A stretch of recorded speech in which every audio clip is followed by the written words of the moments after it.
Hodge had worked for Reuters since 1993. Only last Saturday, one of his photos landed on the cover of the New York Times. But if it hadn't been for the blogging community, Hodge's faked photos may never have been exposed.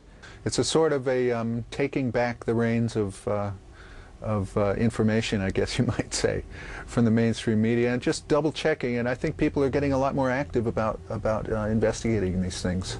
Charles Johnson of LittleGreenFootballs.com was the first blog to report on the photos. He says countless high-tech detectives are now involved in what he calls a blog swarm. How many photos have gotten out there that were not quite as crudely manipulated? So I think that question needs to be asked, and I can tell you right now that there's a lot of people scrutinizing photos from Lebanon for more manipulation. So Howie, we know that the public has precious little confidence in what they read in the newspapers and see on television. What does it say that this mistake was actually not mistake, because obviously everybody's assuming it was purposeful, was caught out there in webland by a blogger? It shows you there are now millions of people out there with different kinds of expertise who can fact-check the mainstream media, and this was a classic example by this website, Little Green Footballs. And I want to make sure we don't understate this. I mean, this picture is a lie.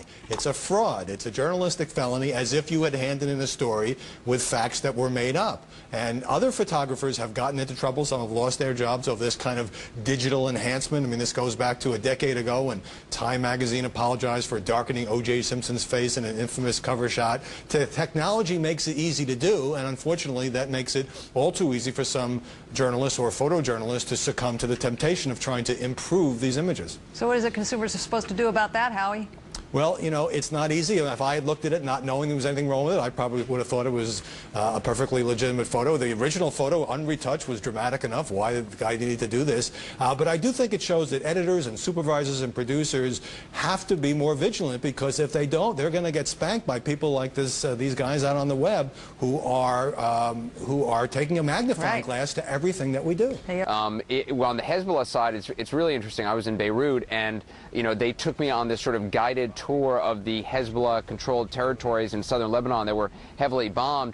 They're much cruder. Obviously, they don't have the experience in this kind of thing, but they clearly want the story of civilian casualties out. That is their what they are heavily pushing, to the point where on this tour I was on, they were just making stuff up. They had 6 ambulances lined up in a row and said, okay, you know, they brought reporters there. They said, you can talk to the ambulance drivers. And then one by one, they told the ambulances to turn on their sirens and to zoom off. And people taking that picture, you know, would be reporting, I guess, the idea that, you know, these ambulances were zooming off to treat civilian casualties, when in fact, these ambulances were literally going back and forth down the street just for people to take pictures.